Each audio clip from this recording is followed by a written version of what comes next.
a good tweet can be a thing of beauty. And while I don't really tweet that often myself, I'm definitely an enjoyer of the art form. Usually one-liners, right? You have comedians that you follow, you have gaming stuff. But yeah, we just had a very interesting one right here. Now, 2 days ago, we've had a big PoE2 reveal, and I was kind of just prepping content, just kind of being in my bubble when somebody on stream linked me this. Now, since this was sent to me as a screenshot, I was like, oh, that's a good one, right? That's a good fake tweet. I was like looking for some irregularities, and it's like, no, it's a perfect layout, right? But then somebody sent me a link, and all of a sudden I realized not fake whatsoever. The reason I thought it was fake is because I looked at the timestamp, right, when this was posted. And if you don't know, that was basically my time right around Path of Exile 2's reveal. Like, almost picture perfect. The reveal went on forever. The Q&A was so goddamn long. So I was like, oh, that's a thing of beauty. But no. Rod Fergusson, the GM of Diablo 4, posted this. So let's read out the tweet loud, because sometimes you just have to like vocalize something to actually believe it's real, or to kind of like make a connection with it, right?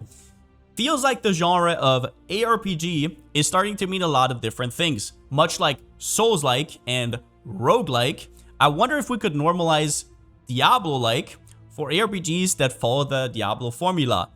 And obviously at the end, you also have to ... for the passive-aggressive dad vibes. Now let's first talk about Rod Fergusson. I promise I want to weave this into something that's actually interesting, but Rod Fergusson, full name Rodley Fergie Fergusson, is not new to games. In fact, here's what he worked on in the past, and some of the titles you will recognize from the past, not bad games at all. And then some of the new ones you will recognize because they have Diablo in their name, right?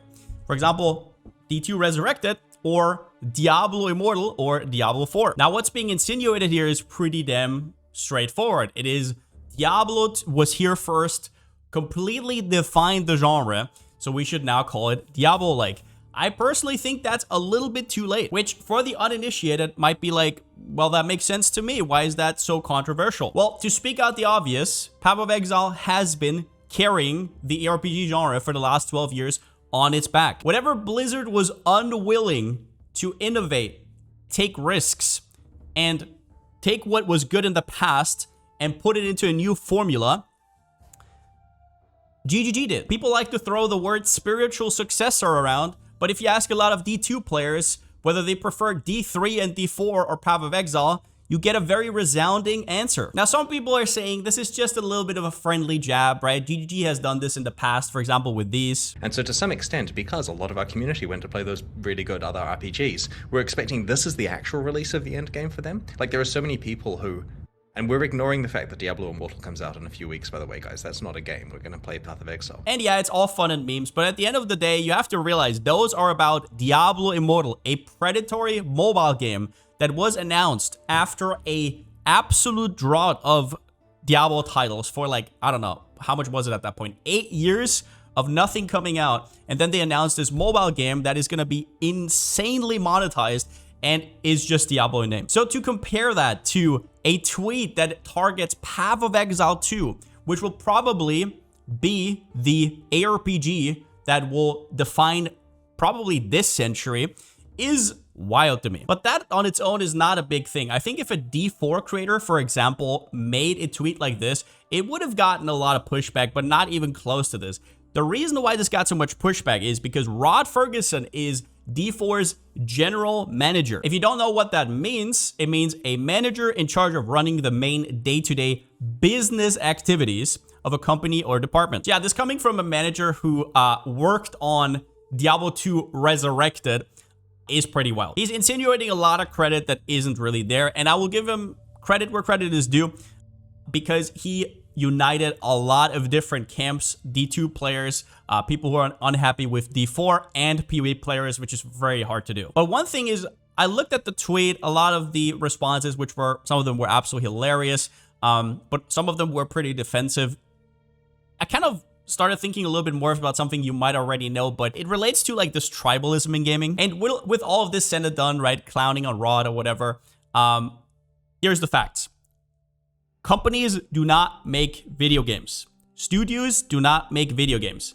People make video games. We can talk about a lot of other words like, for example, distributes or licenses or whatever, but I don't want to hear the word make, because the people who make the game are the people who sit down, put their hands on their keyboards, and have input. And with all this infighting of Blizzard and GGG, I wanted to also call out the obvious again. D4 has nothing to do with D2.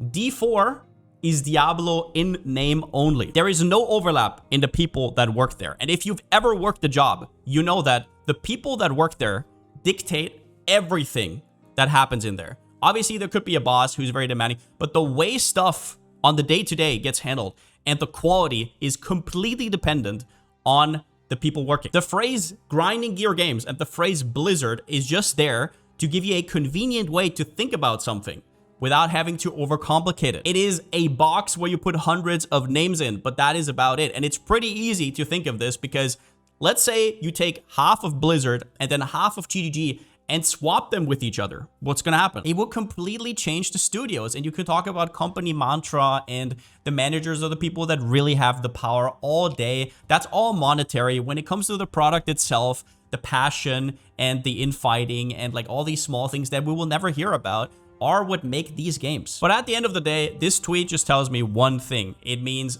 people are afraid. We are at a crossroads once again, just like we were with Diablo 2 Lords of Destruction, as we were with Path of Exile 1 coming out and finally getting a little bit better, getting into a lockstep, being not unplayable. And now we have Path of Exile 2, which is going to once again be a huge thing. This announcement has shook everybody, not just the gamers, but also the general managers, the marketing teams. And there's going to be a lot of shit talking from other parties. For example, remember when Baldur's Gate 3 came out and everybody was like, this should not be the golden standard for RPGs in general, because this is like a unicorn, right? That's not what you can expect from us. Well, guess what? People expect what they expect. You cannot really change that. And I think Path of Exile 2 is going to set a completely new standard. And yeah, that's it. I got some content coming out in the next few days, so look out for that. But since I still don't have a slogan, see you next time.